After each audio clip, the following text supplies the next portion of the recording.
তো বন্ধুরা, তোমাদের সবার জন্য নিয়ে এসেছি একটা টেস্টি হেলদি ব্রেকফাস্ট।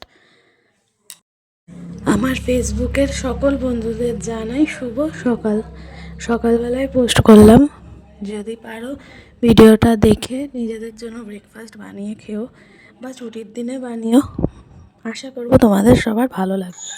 এটা একটা হেলদি ব্রেকফাস্ট। এটা ময়দা ব্যবহার আমি করিনি, আমি আটা দিয়ে করেছি। এক বাটি মানে যে যতটা রুটি খাও সেই অনুযায়ী আটাটা নেবে। আমি 4টে পরোটা করবো, তাই 4টে আটা রুটির মতোই আটা নিয়েছিলাম। আটা নিয়ে নেওয়ার পরে তার মধ্যে পরিমাণ মতন লবণ আর দেবে হচ্ছে গোলমরিচের গুঁড়ো আর ম্যাগির মশলা দিয়ে ভালো করে এইগুলোকে নাড়িয়ে, তোমরা যদি চাও চাট মশলাও দিতে পারো, এখানে টেস্টটা একটু ভালো হয়। তারপর আস্তে আস্তে জল দিয়ে এটাকে আস্তে আস্তে তোমরা মিক্স করে নেবে। একটা পাতলা ব্যাটারের মতন হবে, একদম খুব পাতলাও হবে না আবার খুব ভারীও হবে না। আমার ব্যাটারটা রেডি হয়ে গেছে।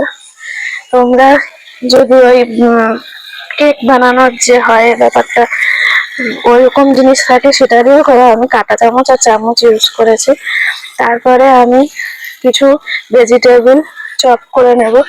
আমার এই চপারটার মধ্যে করতে চেয়েছিলাম, কিন্তু ওটা ডিস্টার্ব করছিল, তাই আমাকে সেই ছুরি দিয়েই চপ করে নিতে হয়েছে, কিন্তু সেই ভিডিওটা আর করা হয়নি। আমি এর মধ্যে দিয়েছিলাম গাজর, একটা পেঁয়াজ, অল্প একটুখানি রসুন, ধনেপাতা। তোমরা এখানে চাইলে তোমাদের মন মতন আরো কিছু সবজি দিতে পারো। এর সাথে আমি কিছু মটরশুঁটিও অ্যাড করে দিয়েছি, আর দিয়েছিলাম হচ্ছে একটা লঙ্কা। ঝাল অনুযায়ী এই টিফিনটা আমার মেয়েও খাবে, ও যেহেতু ছোট, তাই লঙ্কা একটাই ব্যবহার করেছে। যদি বড়রা খাও তাহলে লঙ্কাটা একটু বেশি করে ব্যবহার করতে পারো। তারপরে ওই চপ করা সবজিগুলোকে সব ব্যাটারটার মধ্যে দিয়ে ভালো করে মিক্স করে নিতে হবে। ব্যাটারটা কিন্তু খুব ভারী বা খুব হলে হবে না, ব্যাটারটাকে মোটামুটি পাতলাই রাখতে হবে, একেবারে জলের মতো না। তারপরে গ্যাসে একটা ফ্রাই প্যান বসিয়ে দেখো, ব্যাটারের থিকনেসটা তোমরা বুঝতেই পারছো। ফ্রাই প্যানে এক হাতা দেওয়ার সাথে সাথে ছড়িয়ে গেল, ঠিক ব্যাটারটাও এরকমই হবে। তারপর দেখবে আস্তে আস্তে ফুটি ফুটি হয়েছে, তারপর ওটাকে ঢেকে দিতে হবে।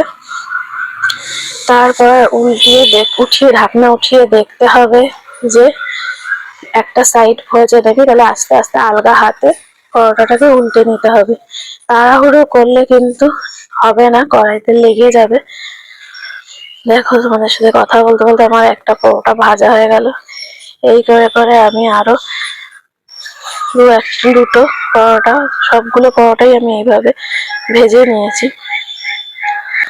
বন্ধুরা, তোমাদের রেসিপিটা ভালো লাগলে তোমরাও বানিও এবং কে কেমন লাগলো সেটা কমেন্টে জানিও। এটা একটা হেলদি ব্রেকফাস্ট, সঙ্গে থেকো।